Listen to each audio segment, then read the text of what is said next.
Beloved brothers and sisters, yes, there is the eternal I, and then the becoming I. The becoming I never really become. It is becoming something all the time, but it never really settles that it has become. But there is the eternal I. The becoming I,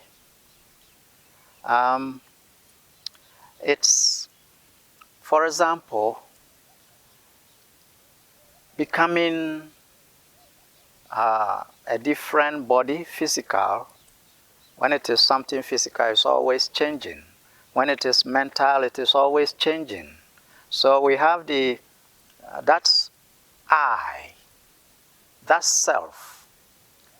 We would like to even spell that self with a small self. But the eternal I, let us spell it with capital S. And that is, by its name, what it is eternally, never changes. Never changes. It is the reality. The becoming I is what I refer to as false identity, because it's always becoming something, but it never really reaches it. You see, it is trying to imitate the eternal I. The eternal I is always peaceful, eternally. So, the becoming I is trying to be peaceful, but never really achieve it. The eternal I is blissful, eternally blissful, eternally joyful. The becoming I is trying also to be joyful, and it never really gets it. It never really gets it. It's always postponed. It's always put a little ahead. And then it brings about the chase. This false identity is always chasing something.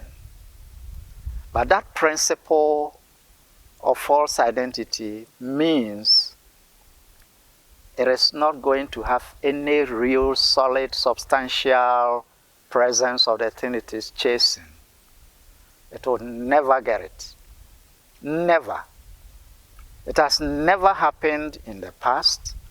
It is not happening now. And it will not happen in the future. The eternal I doesn't change. And all we need to do is to realize this truth. Then we can surrender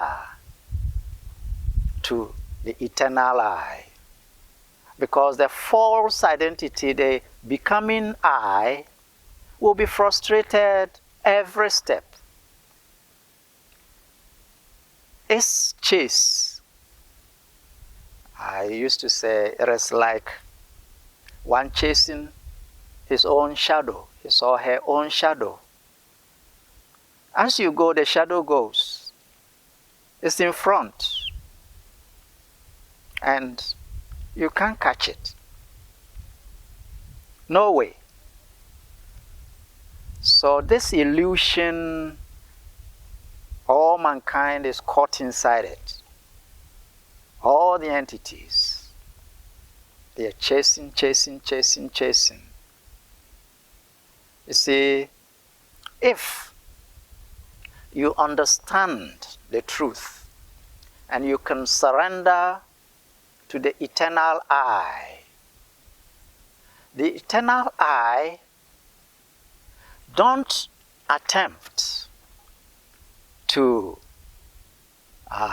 get to the eternal I through the already false identity. That means don't use the physical, which is a becoming principle, don't use it to perceive the eternal I.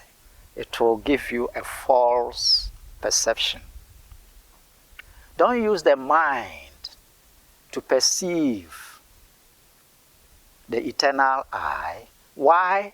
The mind is becoming, and it has not really achieved anything out of that. It will not ever get it. So if you perceive, you attempt to perceive the eternal I through the mind, the result is a false situation. And you may believe it, but it's also flimsy. It's also passing. It is something shown to you, and you believe it. So, most of the time, through our physical eyes, we look at things and we say, this is the eternal I. The eternal, what the word is God. Eternal I, that is what people call God. And then they see things through their eyes and they think, that is God. They see things through their minds and they think, this is God. I have seen God today. No. Something which is itself unreal. The body, the mind. So you see through them and you are seeing the eternal. No. No. It's untrue. The eternal is not to be perceived with the physical, which is becoming something else all the time. Even by the time you focus it, it has changed to something else. It is always changing. Even your very body, every second is passing through change. Your mind, it never stays. It is always changing. Accepting, rejecting, accepting, rejecting, accepting. It's not stable. So what you project through your mind, what you project through the body, whatever you perceive is not the eternal I. So we bypass, we go beyond. We go beyond the body, we go beyond the mind, we go beyond the physical, we go beyond the subtle. The external, the internal, we go beyond them. Because that is where we can experience something that is of the eternal I. The becoming, see, the body that we are using was very tiny, very small. In the womb, started something small there, joined, and then began to grow. So always is becoming something. Always, every second is becoming something. On the physical side, everything is changing. Sometimes you see things and you think they are stable. They are always there. Maybe a rock, maybe a building, something. No, it's passing through change slowly.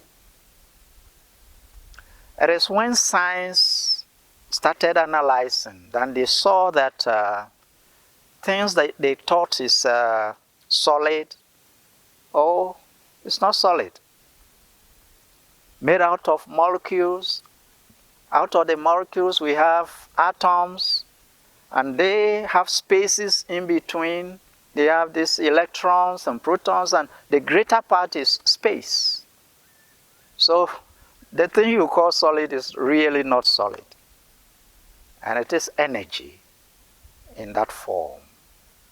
And therefore, it's always changing, because the electrons, protons, they are moving. Even the thing you call solid, the atoms in them, the electrons and protons, they are on very rapid motion.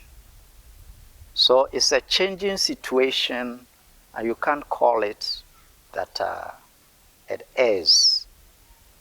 It is becoming. It isn't. And it never really becomes.